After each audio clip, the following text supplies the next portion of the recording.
Olá, colegas farmacêuticos. Estamos estreando hoje o programa Papo de Farmacêutico, programa que vai levar conhecimento através de debates, quadros e entrevistas com diversos colegas da profissão e das mais diversas áreas do conhecimento. Meu nome é Gustavo Pires, sou farmacêutico, conselheiro federal de farmácia pelo estado do Paraná. Quero aqui antes mandar um agradecimento, mandar um abraço e fazer um agradecimento especial para o nosso presidente, Dr. Walter da Silva Jorge João, nosso presidente do Conselho Federal, e para todos os colegas do plenário do Conselho Federal. Sem mais delongas, vamos ao que vai rolar hoje em nosso programa de estreia. Teremos um bate-papo especial com nosso colega farmacêutico, Cassiano Corrêa. Vamos falar sobre testes rápidos em farmácias. Isso mesmo, um tema novo e bastante polêmico. Hoje também na bancada teremos o nosso colega farmacêutico, conselheiro regional pelo estado do Paraná, Dr. Fábio Queiroz. Ele vai me ajudar a fazer esse bate-papo bem bacana com o nosso colega Cassiano Corrêa. Estamos hoje na estreia do nosso programa Papo de Farmacêutico. Estamos com o nosso convidado de hoje, entrevistado, Dr. Cassiano Corrêa, um colega nosso de Curitiba. Cassiano é um farmacêutico que nós admiramos, porque além de ser professor, pós-doutor na área aí, ele também é empreendedor. Hoje ele empreende, ele é CEO de uma empresa de consultoria aqui em Curitiba, chamada Clínica RX. Bem-vindo, Cassiano. Bem-vindo aí, Gustavo. Obrigado pela receptividade. Fábio, é um prazer estar aqui.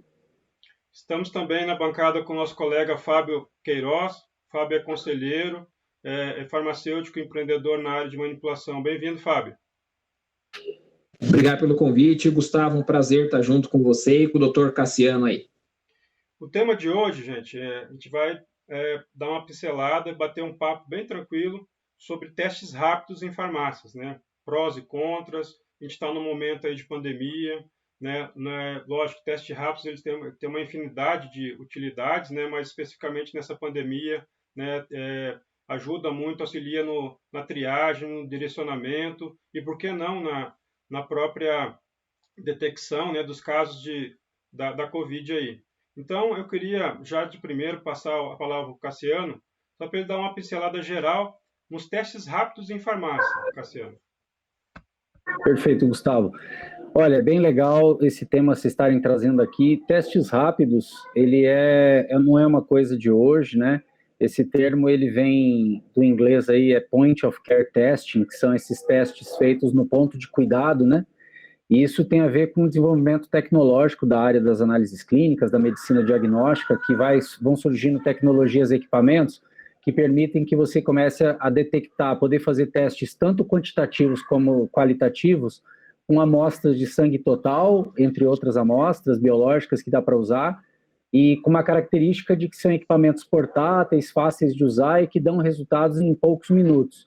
E isso vem sendo uma revolução na área, né? Na área da medicina laboratorial de modo geral, das análises clínicas, e também impactando o trabalho dos profissionais. Então, você imagina, 10 anos atrás, a quantidade de dispositivos portáteis para teste rápido que existia era pequena.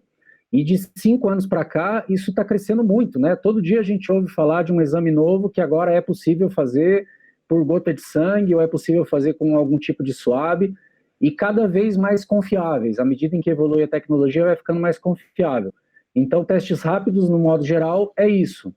E no Brasil, especificamente, a gente já está, desde 2014, com a Lei 13.021, e desde que veio a resolução das atribuições clínicas do farmacêutico do CFF, né, a 585, abriu essa possibilidade desse farmacêutico, atuando no cuidado ao paciente, também levar testes rápidos para dentro da sua prática, né?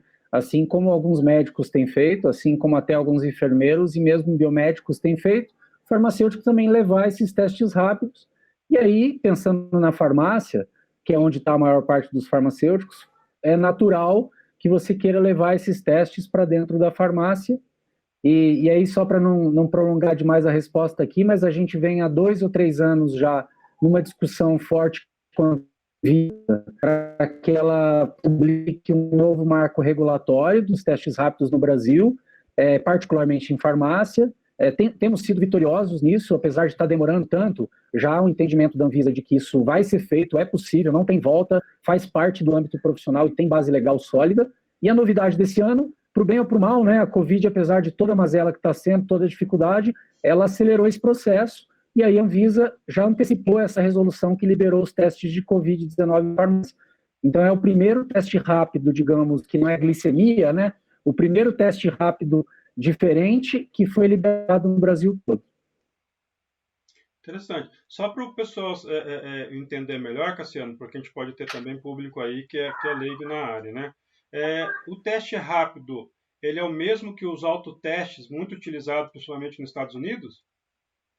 Não é exatamente a mesma coisa. A Anvisa, quando ela faz o registro de um produto, esse tipo de produto de diagnóstico in vitro, né, esses produtos que são para exames, seja exame portátil ou não, a Anvisa ela diferencia dois tipos de dispositivo. Existem os dispositivos que é point of care testing, que são esses testes rápidos, que é de uso profissional. E existe aqueles dispositivos, aqueles testes que são autoteste, que são registrados pelo fabricante para uso pelo paciente. Então, na verdade, vamos pegar um exemplo clássico que é o glicosímetro, né? Então, o glicosímetro que o diabético pode comprar na farmácia e fazer em casa é um autoteste. O profissional de saúde também pode fazer um teste usando um equipamento de autoteste. O profissional de saúde pode usar qualquer tipo de equipamento, mas o paciente só vai poder adquirir aqueles dispositivos e vai poder usar em casa aquilo que teve registro como autoteste. Não são muitos ainda no Brasil que tem liberação como autoteste, mas a glicemia é o mais comum, como a gente sabe. Teve o HIV, né, Gustavo? Que foi deu muita polêmica, inclusive na época, que foi uma medida bem audaciosa da Anvisa, liberou o autoteste de HIV, de saliva, né? Que hoje já é uma coisa normal até nas farmácias, praticamente todas comercializam. E a gente ainda tem colesterol, existe um equipamento de autoteste para colesterol, e outros aí que estão chegando. Só que, sem dúvida, os mais comuns no Brasil é glicemia e HIV. Certo. E em relação aos testes, né, em farmácia, propriamente dito, tem como você passar para a gente, assim, como que é não digo o critério, mas o passo a passo? Por exemplo, o paciente vai até a farmácia, o farmacêutico vai coletar ali a amostra, vai realizar o teste, ele vai emitir um laudo, como que funciona? O passo a passo é exatamente esse que você descreveu. A gente tem primeiro de tudo, o teste ele vai ser executado num contexto de atendimento. Então, é um atendimento profissional-paciente e tem que fazer sentido aquele atendimento. Quer dizer, por trás de cada teste existe um protocolo clínico do para que serve aquele teste. E isso é importante a gente frisar, porque, por exemplo, quando uma pessoa vai num laboratório de análises clínicas para fazer um exame, geralmente ela vai por uma solicitação médica daquele exame. Então, o médico está usando aquele resultado, está pedindo aquele resultado, num contexto do atendimento clínico que aquele médico fez, para poder fechar um diagnóstico ou para poder acompanhar a evolução de uma doença. Então, existe um processo de cuidado e o laboratório, a única responsabilidade dele é fazer o exame com a melhor qualidade possível e liberar esse resultado, correto? E aí o médico é responsável pelo cuidado do paciente. Quando uma pessoa vai na farmácia para fazer um teste rápido, na verdade você está juntando os dois lados. Você está juntando o farmacêutico, tanto é o responsável pela execução do teste e pela liberação do resultado, mas ele também é responsável pelo processo de cuidado do paciente. Então o teste sozinho não faz sentido, fazer um teste pelo teste, né? Aí a gente vai estar banalizando. A ideia então é que você tenha um contexto.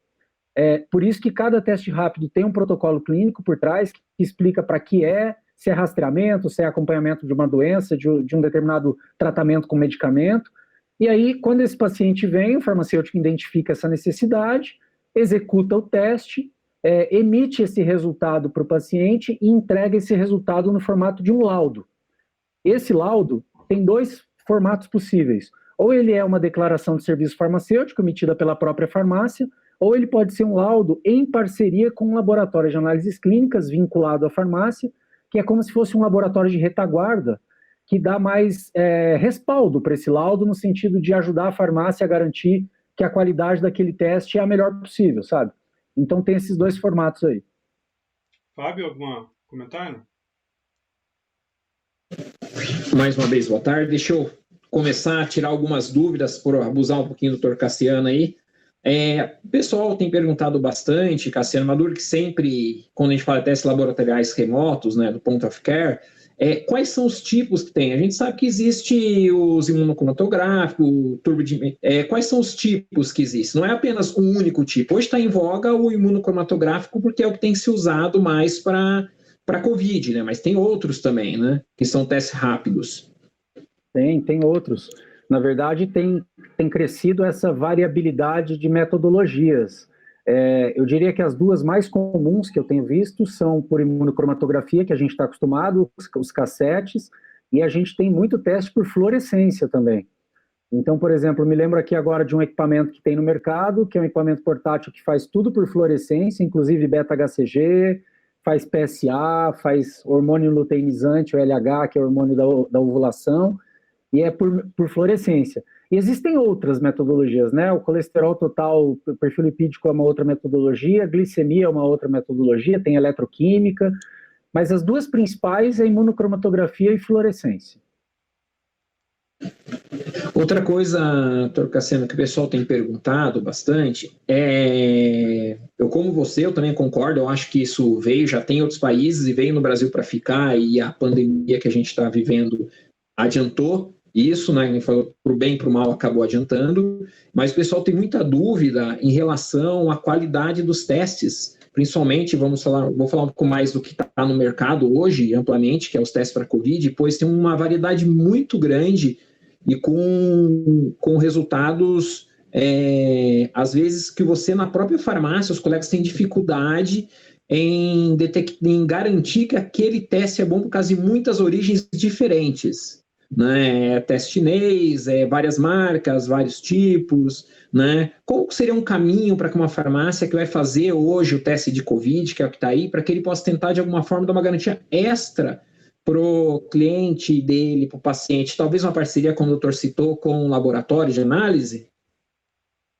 Excelente pergunta. Fábio, os testes, assim, vou falar do Covid, mas olhando para o mercado em geral de testes rápidos, né, de equipamentos e tudo, tem muita marca, né, tem muito fabricante, e é bom isso, né, porque tem muitas opções cada vez mais, só que quanto mais opções tem também, você fica na dúvida o que presta, o que é melhor, o que não é tão bom.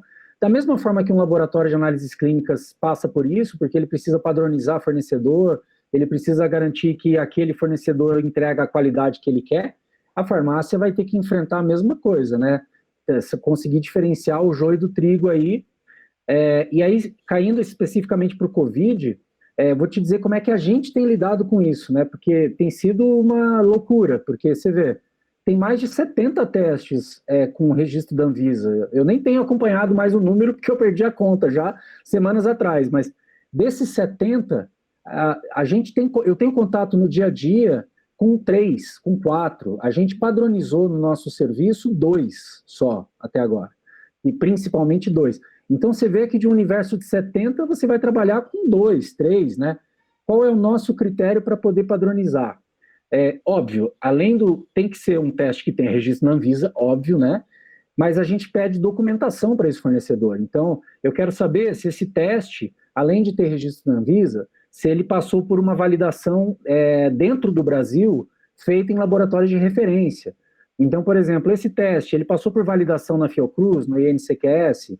Esse teste já foi validado por algum laboratório grande no Brasil e adotado, como, por exemplo, o DASA, o Fleury, ou pelo Sabin, ou pelo Albert Einstein. Então, você tem que pesquisar também o quanto aquele teste está sendo validado no país. Porque é que nem medicamento. O dado da bula do fabricante sempre vai dizer que o teste é ótimo, né? Nunca um dado da bula vai dizer que o teste é ruim. Mas na vida real, às vezes, é outra coisa.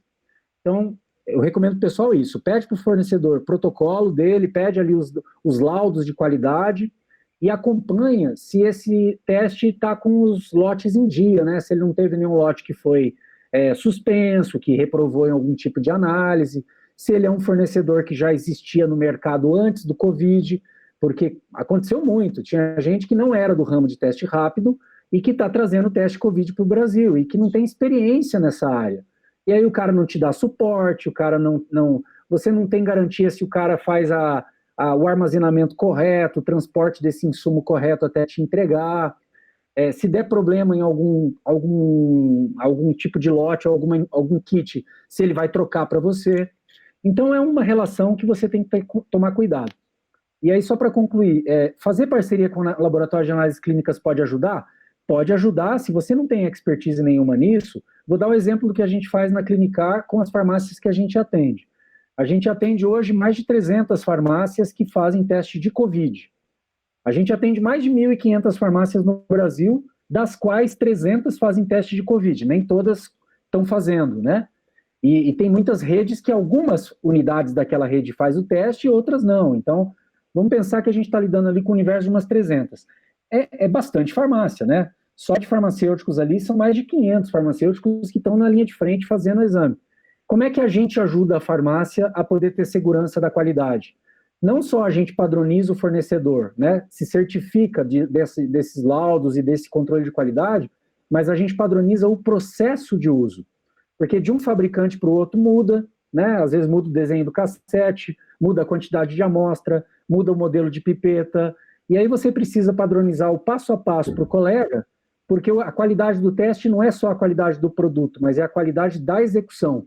Você pode arrebentar um teste bom se você executar mal. Então, a garantia da qualidade vai além do produto. Essa tem sido a nossa preocupação. Só uma questão, doutor Cassiano, desculpa.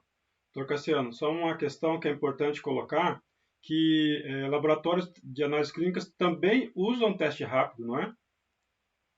Sim, é verdade.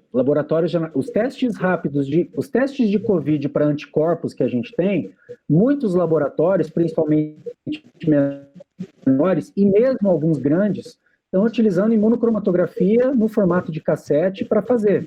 Talvez aí a grande diferença, Gustavo, prática, é que os laboratórios tendem a trabalhar com soro, então eles tendem a trabalhar com amostra de soro, enquanto na farmácia você trabalha com sangue total, e aí tem uma discussão aí entre as duas formas, que a gente pode aprofundar, mas tirando essa questão da amostra, o teste e a tecnologia é a mesma em muitos laboratórios. E hospitais também.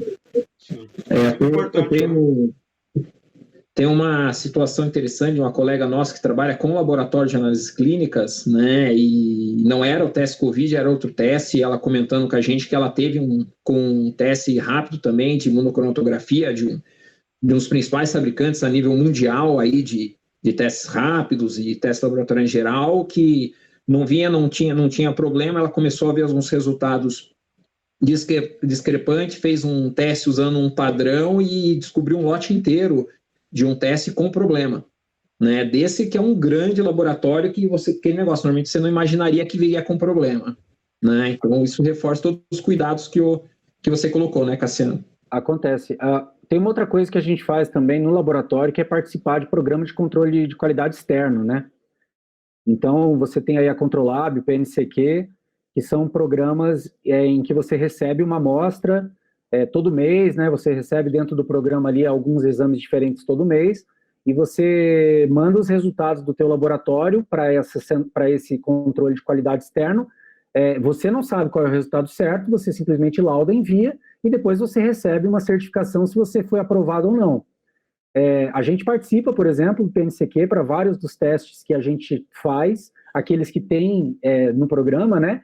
E o teste de Covid é um deles, já tem controle de qualidade para programa externo da Controlab. Tá certo que o custo está super alto, é uma coisa para a farmácia praticamente inviável hoje ainda, mas são mais camadas de segurança que você vai acrescentando para pegar, por exemplo, problemas como esse que você citou. Às vezes você pode ser reprovado em um determinado mês e descobrir que você tem um lote ali que deu problema, né? Mesmo sendo de um fabricante de boa qualidade.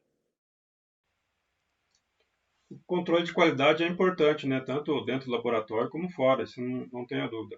Vamos passar um pouquinho, Cassiano, para a questão de regulamentação, como você deu uma pincelada ali no começo. A gente sabe que a gente está batalhando há muito tempo para que a Anvisa edite a nova RDC 44, né? E, de fato, regulamente os serviços farmacêuticos abram um pouco mais, né, do que foi a época, que já foi um avanço, né? mas que abra um pouco mais para que a farmácia, de fato, atenda a 13021 e se torne um estabelecimento de saúde. A gente acha muito importante, inclusive parceria com o governo. Só para fazer um parênteses, a gente teve a reunião, uma plenária virtual do Conselho Federal na última sexta-feira. Nós tivemos a participação do novo secretário de Vigilância e Saúde do Ministério da Saúde, né, que coincidentemente é farmacêutico.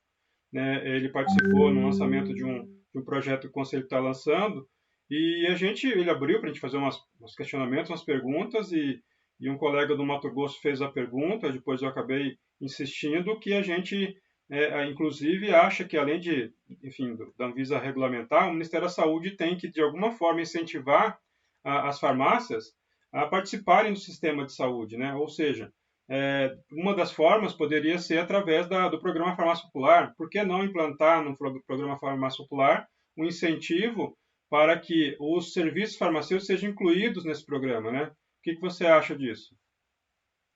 Eu acho que é um caminho natural, claro que depende de questões políticas e de questões de orçamento, mas eu acho que tem uma visão por trás que ela é inequívoca, que é assim, o governo ele investe uma fortuna, né? Uma quantidade muito grande de recurso todo ano para disponibilizar medicamentos gratuitos no programa Aqui Tem Farmácia Popular. E a gente está falando justamente de medicamentos para doenças crônicas, principalmente como diabetes, hipertensão, asma, dislipidemia, entre outros. É evidente que mais do que disponibilizar medicamento, qual é o interesse do governo e qual é a necessidade de saúde pública? É controlar a doença, é conseguir atingir e melhorar não só a adesão ao tratamento, mas os níveis de controle da pressão arterial, da glicemia, do colesterol, para você diminuir complicação da doença e prevenir, né? Prevenir complicações que são muito mais caras, né? Internações, UTI, etc. Então, nada mais justo do que, em determinado momento, a gente vai ter que começar a pensar como país, né? Como governo aqui pensando, como Estado, né? Como SUS, né? Vamos dizer assim, Gustavo. A gente vai ter que pensar como SUS que não é só dar o medicamento, é garantir que o resultado do uso do medicamento está vindo. Para você garantir que está vindo o resultado, você tem que gerenciar esse paciente, você tem que saber se ele está tendo adesão ao tratamento, você tem que ter os parâmetros de acompanhamento, e aí faz todo sentido que no mesmo lugar onde retira a medicação todo mês, que ali seja feito um controle de saber se está dando certo aquele tratamento. E aí entra todo o sentido de remunerar esse serviço. E digo mais, em determinado momento até tornar obrigatório esse serviço. Uma farmácia que não presta esse serviço não deveria poder fornecer medicamentos para a farmácia popular, porque ela fornece, mas ela não pode garantir o resultado. Então faz todo sentido do ponto de vista de saúde pública e eu diria que é uma questão política. Abrindo um parênteses, hoje saiu uma resolução da ANS sobre a cobertura do teste de Covid, do teste sorológico, pelos planos de saúde, né? Eu não sei exatamente qual vai ser a repercussão disso para as farmácias, mas isso vai mostrando que quanto mais a farmácia estiver envolvida nessa prestação de serviço, não é só cobrar do paciente, a gente vai ter em determinado momento que lidar com terceiros pagadores, como é o plano de saúde privado, como é o SUS e as empresas, né, que fornecem gestão em saúde. Muito bem colocado, né? Realmente saiu essa notícia hoje. E a gente já tem uma batalha muito grande para a questão da consulta farmacêutica, né? Que em alguns estados tentaram ter negociações com o plano de saúde, por que não colocar no hall também do plano de saúde, né? A questão da consulta farmacêutica. Fábio? Então, eu acho que é bem isso que você perguntou e o que o Dr. Cassiano complementou, né? Você não tem na farmácia aqui, dando um exemplo bem prático do dia a dia, né? A gente fornece o medicamento, a gente entrega o medicamento, mas você não consegue ter um acompanhamento da adesão do paciente, porque muitas vezes o paciente leva o medicamento, mas não faz o uso adequado. Então, se você puder fazer um acompanhamento de triglicerídeos e colesterol, além da aferição de pressão, todo o serviço farmacêutico, você vai saber se está tendo efetividade aquele tratamento. Isso gera economia para o Estado, porque isso é prevenção. O paciente que não se agrava, né, que não precisa ir para um hospital, ir para um médico, para um posto de saúde, é um paciente mais barato. Né? Então, acho que como você colocou, Gustavo, e o doutor Cassiano, é indispensável a gente continuar essa batalha para colocar todo o atendimento dentro do SUS, e talvez através da farmácia popular, com o apoio do Ministério da Saúde, para que se preste uma assistência farmacêutica integral. Isso vai gerar economia, né? Vai sobrar mais dinheiro para o SUS para outras coisas mais caras, né? Não tenho dúvida disso. Eu acho que o caminho do tratamento correto com a prevenção é muito importante. Eu vou dar um exemplo que agora me veio à cabeça. De semana passada, nós fornecemos aqui na farmácia nossa medicamento para tratamento de toxoplasmose para crianças, né? Através do sistema, através da prefeitura de Curitiba, de várias prefeituras. E toda semana, cada 15 dias, nós temos que entrar em contato com as prefeituras para elas entrarem em contato com os clientes, porque isso é um antibiótico para criança, para tratamento de toxoplasmose congênita, que os pais, a prefeitura já pagou, já está pronto para retirar, e as pessoas não vêm retirar na farmácia. Isso que é para o filho, né? Então, é muito importante isso aí da gente poder dar todo um acompanhamento, né, e acompanhar esses tratamentos. Não é só dar o remédio, como o Cassiano falou, é acompanhar se efetivamente está servindo o remédio para a sua indicação e está tendo o efeito desejado. Ótimo. Nossa, isso que você citou, Fábio, complementando da adesão ao tratamento, olha, se a gente como farmacêutico, como farmácia, né, só de garantir que o paciente tem uma adesão mínima, né, não vou nem dizer 100%, mas garantir uma adesão mínima, digamos, de 80% ao tratamento dessas doenças cardiovasculares, e não precisamos nem entrar na questão do antibiótico, né, que seria mais crítico ainda, só disso já merecia remuneração por prestação de serviço, porque a adesão é tão ruim, e o medicamento, muito medicamento vai parar no lixo, né, que nunca é usado, e ainda mais sendo gratuito, as pessoas pegam porque tem medo que vai faltar no mês seguinte, e às vezes elas mesmo tendo a medicação em casa, elas vão lá e pegam mais uma caixa, e elas vão fazendo aquele estoque, depois isso vence, isso tem que voltar para ser incinerado. Quer dizer, você tem um desperdício aí na cadeia que não beneficia absolutamente ninguém. Então, só isso já valia. Imagine se, além da adesão ao tratamento, a gente ainda puder monitorar parâmetros e poder dizer se está tendo resultado clínico. Não tem dúvida que tem muito mérito, né? Cassiano, para passar para o público e para o pessoal de casa, a situação da Covid, né, mas agora entrando mais nesse assunto, com relação aos testes rápidos. Como você disse, você acompanha, né, sua empresa acompanha algumas diversas farmácias em todo o país. Eu queria que você falasse desses números, né, quantas farmácias mais ou menos são. Você está falando nos bastidores também da surpresa positiva de farmácia magistral também fazendo esse teste, né? Então eu queria que você falasse um pouquinho disso para a gente. Olha, o número total de farmácias no país que está executando teste de Covid é um número bem alto. Não existe um censo oficial desse número, né, Gustavo? A gente atende, como eu citei, mais de 300 farmácias, mais de 500 farmacêuticos, e esse número está crescendo a cada dia, porque você pega ali, a farmácia começa a fazer, primeiro ela pilota, né, daí a hora que ela sente segurança, ela começa a expandir, e a demanda por teste, ela está crescendo, ela não está estagnada, ela está numa curva ascendente. E aí, assim, o que eu estou vendo de resultado, né? Primeiro que eu vejo muitos colegas que estavam com medo de fazer, como muitos ainda estão com medo, e aqueles que estavam com medo, que começaram a fazer, percebeu que não é um bicho de 7 cabeças, pelo contrário, é uma coisa simples tecnicamente, tem que tomar cuidado com as EPIs, tem que tomar cuidado com biossegurança, óbvio, mas a gente não está falando de uma coisa de alta complexidade. É um teste simples de executar, e mais de 90% das pessoas que procuram teste são assintomáticas, porque o teste ele é justamente para essa fase pós-doença, né? Ou mesmo para pessoas que nunca tiveram sintomas. Então, a sensação de segurança está muito boa, não estamos tendo problema nenhum. Curiosidades, assim, eu vi um resultado recentemente da Abrafarma, que é o resultado só das redes. Só nas redes associadas à Abrafarma já foram mais de 90 mil testes feitos, já passou de 100 mil agora, e a taxa de resultados positivos está perto de 15% no geral do Brasil. E aí você tem estados que estão com 8% de resultado positivo, às vezes até menos, e você tem estados que estão com quase 40% de resultados positivos, principalmente no norte e no nordeste, que estavam com algumas cidades com uma situação pior, né? Então isso mostra, na verdade, a abrangência, né, a capilaridade. Todos esses dados vão para o Ministério da Saúde, né, eles são todos notificados. Aqui em Curitiba, pegando o exemplo nosso aqui do Paraná, os dados de testes das farmácias, eles entram para a estatística da Secretaria de Saúde quase em tempo real, de um dia para o outro, e isso tem colaborado para a Secretaria saber a situação real, e não é à toa que o Paraná mudou a faixa dele de risco para um risco laranja, né? Mandou fechar tudo de novo, e estamos nessa situação difícil, e de certa forma os dados das farmácias foram muito importantes para entender que isso estava acontecendo, né? Então, além da monitorização de UTIs, obviamente. Então, acho que está muito claro o valor agregado que está sendo prestado do ponto de vista de saúde pública e para as pessoas individualmente, né? Quando uma pessoa procura ali, faz o teste, recebe uma orientação, seja por um resultado negativo ou positivo, aquela pessoa se beneficiou, e isso, do ponto de vista nosso, como profissional de saúde, já é muito bom, né? Já é satisfatório como resultado. A notificação é feita pelo Notivisa? A notificação é feita pelo Notivisa, mas aqui em Curitiba também o pessoal manda por e-mail para a secretaria direto.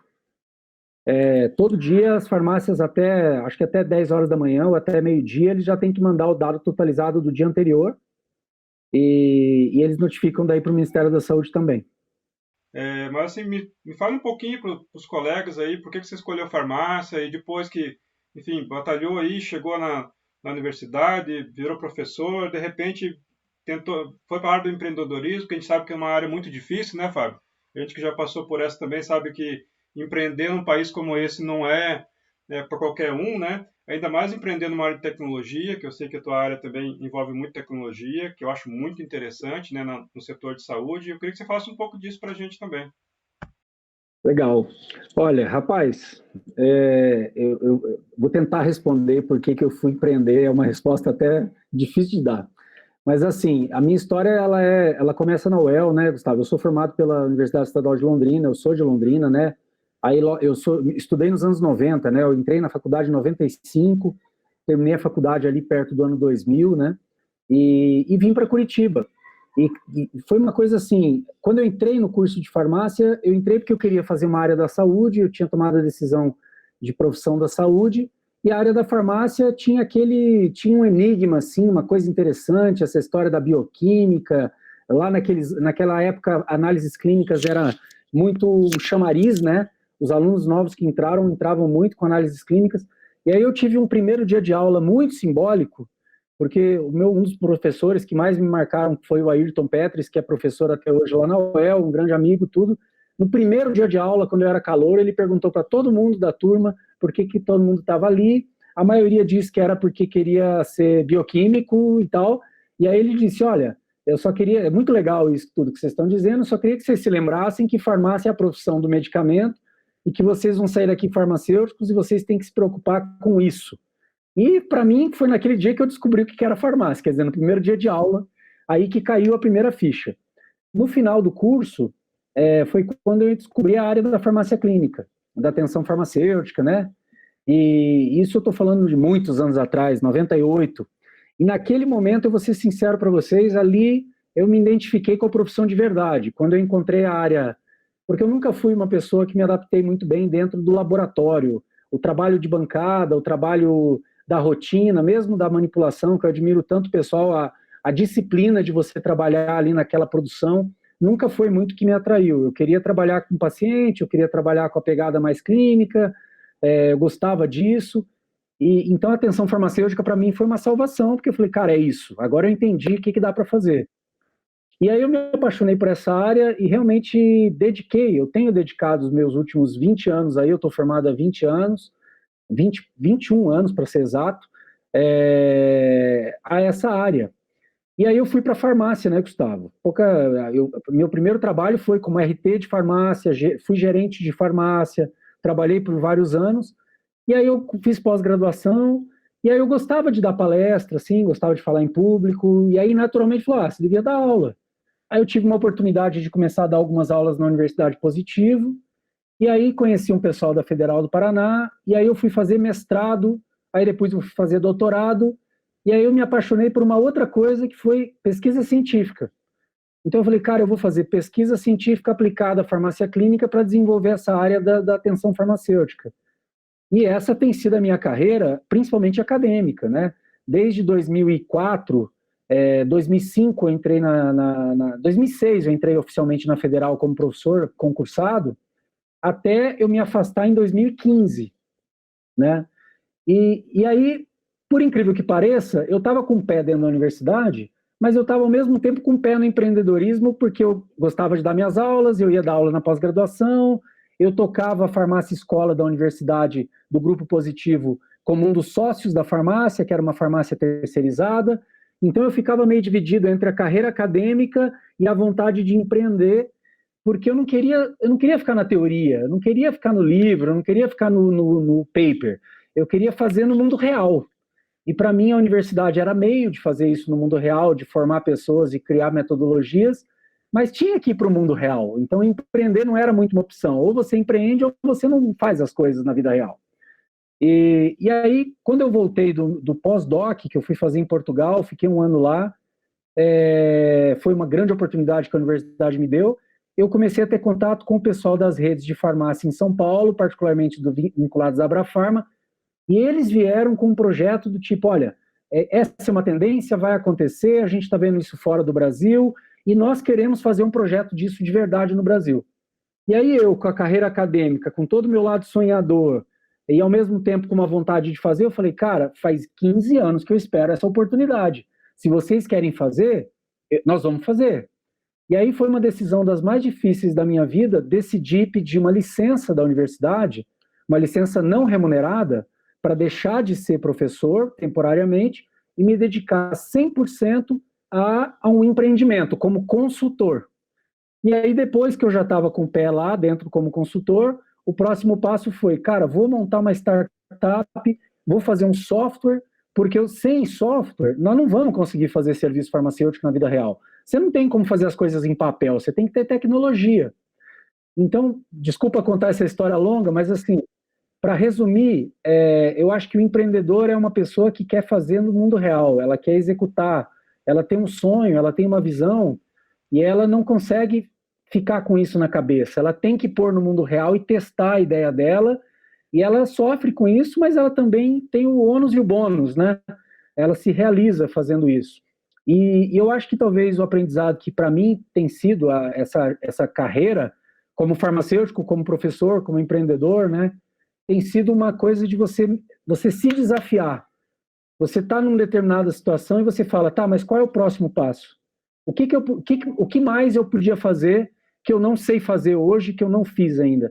E você ter essa coragem e essa fé de você pisar num lugar escuro, que você nunca fez, num empreendimento novo, num plano novo, num projeto novo, e aí você crescer com isso, né? Eu acho que esse é o maior presente que tem dessa carreira, desse movimento de empreendedorismo, é o crescimento pessoal mesmo. Muito legal. Até estou pegando um gancho aí do que você falou no finalzinho. E o pós-pandemia? Você que é consultor de uma, como você falou, de uma associação tão grande como a Abrafarma, né? Você tem discutido isso? O que vocês estão pensando para o pós-pandemia? Eu sei que a gente ainda está na pandemia, né? E muito discutindo se chegou no pico, não chegou no pico, tem lugar que já está, tem lugar que não está e tal. Mas a gente já estão discutindo o pós? Já estamos discutindo pós, com certeza. Existe uma discussão muito forte sobre o pós-Covid, tentando entender o que fica e o que não fica da pandemia, né? Tem coisas que todo mundo, assim, já existe um certo consenso no mercado farmacêutico, a gente vê isso no discurso dos líderes da indústria, do varejo, nos líderes da profissão, né, Gustavo? E o discurso, eu acho que está sendo observado olha, uma das coisas que sai fortalecida com a Covid é a visão de que a farmácia é um estabelecimento de saúde, porque é um estabelecimento que não fechou as portas, ele é considerado essencial, ele foi colocado na linha de frente com a questão dos testes, quer dizer, ficou claro que esse papel é nosso, e isso sai fortalecido. Uma outra coisa que eu acho que vai ser um legado a população está experimentando obter na farmácia serviços que ela não imaginava que eram possíveis antes. E isso em larga escala, como nunca aconteceu, né? O teste de Covid está sendo uma experiência para muitas pessoas redescobrirem que a farmácia pode fazer por elas. E eu acho que esse também é um legado que vai trazer aí essa expansão dos serviços. Outro legado vai ser regulatório. Agora que a Anvisa liberou o teste de Covid, como é que a Anvisa vai proibir outros testes? Se o teste teoricamente mais perigoso de todos, da doença que está afligindo o mundo. É um teste que uma pessoa pode fazer na farmácia. Como é que vai proibir um teste de colesterol, que seria muito mais simples e seguro? Então, eu acho que isso abre um precedente regulatório para não ter mais atraso, não ter mais volta atrás. E se me permite um último apontamento, eu acho que é a questão do digital, da digitalização. Então, hoje uma pessoa para fazer um atendimento, a telemedicina está trazendo isso, a prescrição eletrônica. Então, para uma pessoa fazer atendimento, ela quer encontrar na internet, ela quer poder agendar na internet, ela quer poder até pagar pela internet. Se for um atendimento que ela possa fazer por teleatendimento com aquele médico, ela quer fazer por teleatendimento agora. Então, com a farmácia não vai ser diferente, tipo, a teleatendimento, a teleconsulta farmacêutica vai ter que ser equacionada, e aí eu vou até a farmácia, não só porque eu vou lá para comprar um medicamento, porque eu poderia comprar pela internet. Então, se eu posso comprar pela internet quase tudo, e agora praticamente tudo, e esse serviço vai ficar cada vez melhor com a receita eletrônica, cara, por que eu iria até a farmácia? Então, cada vez mais, se a farmácia não for um lugar de soluções em saúde, um lugar que fornece uma experiência diferente, onde eu agrego valor, esse deslocamento físico, ele começa a perder o sentido, né? As pessoas já têm cada vez menos disposição e paciência. Então, essa digitalização do processo veio para ficar. Eu acho que tudo isso a gente vai sentir, em maior ou menor grau, no pós-Covid e cá entre nós. Tudo está mudando muito rápido, e nada indica que vai voltar ao que era antes. Aliás, não tem como voltar ao que era antes. Quer dizer, muita coisa que avançou vai permanecer, talvez retroceda um pouquinho, mas as pessoas agora já estão acostumadas com outras formas de fazer as coisas. Fábio, eu queria que você fizesse as suas considerações finais. Tem mais alguma questão para o Dr. Cassiano? Para a gente passar a palavra para ele também fazer as suas considerações finais. Então, perguntas, coisas para o Cassiano, aí a gente ficaria até amanhã, tem muitas, né?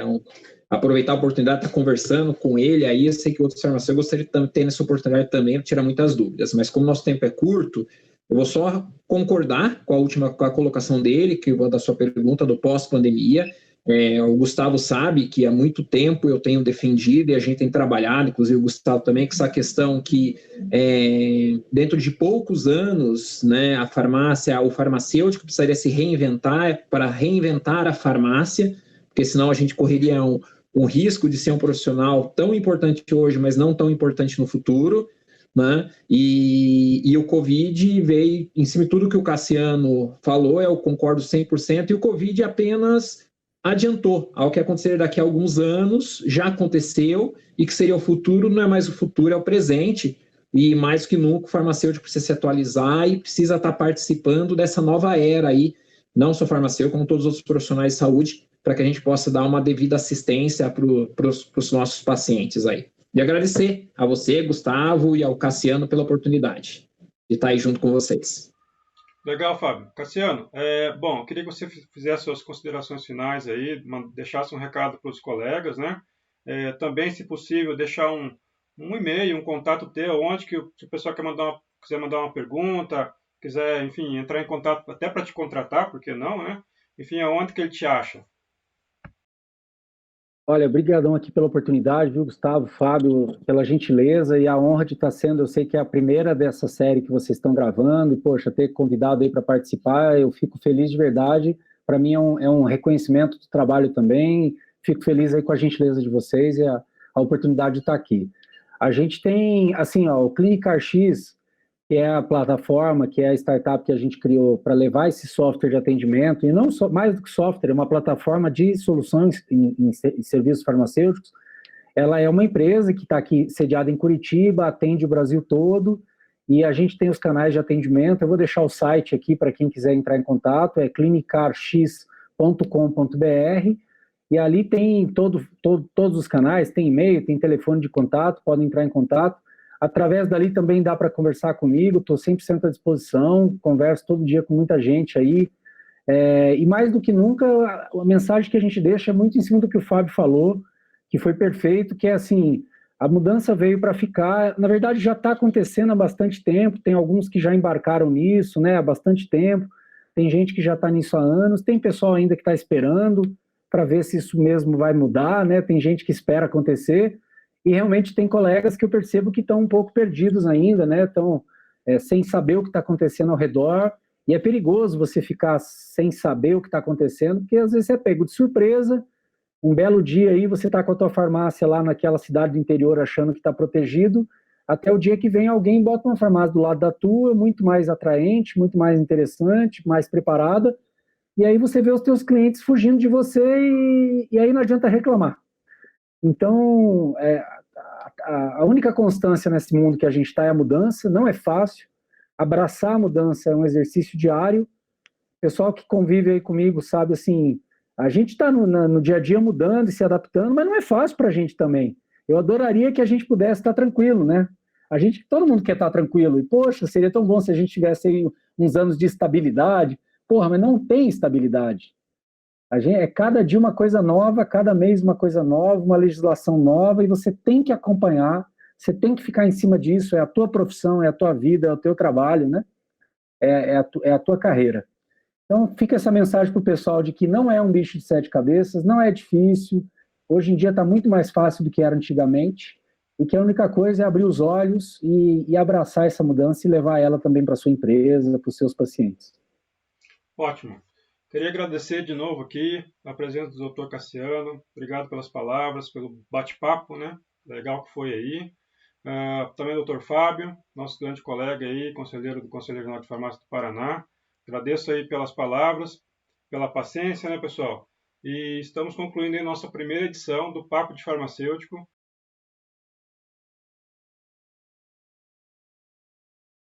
Tivemos em nossa última plenária, que foi realizada de forma remota, no dia 26 de junho, o lançamento da plataforma EduFarma e também do primeiro curso EAD, Rastreamento em Saúde e Realização de Testes Rápidos para a Covid-19. É um curso gratuito para todos os colegas farmacêuticos. Tive o prazer de participar desse projeto, juntamente com o Dr. Forlan, né? O Dr. Forlan é o conselheiro federal para o estado do Distrito Federal, a doutora Josélia, que é assessora da presidência do Conselho Federal, e nosso amigo da TI do Conselho Federal, Israel. Temos um VTzinho aí do Conselho Federal do lançamento do curso. Vamos ver o VT.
Isso aí, gente, muito bom. Vamos participar, vamos escrever.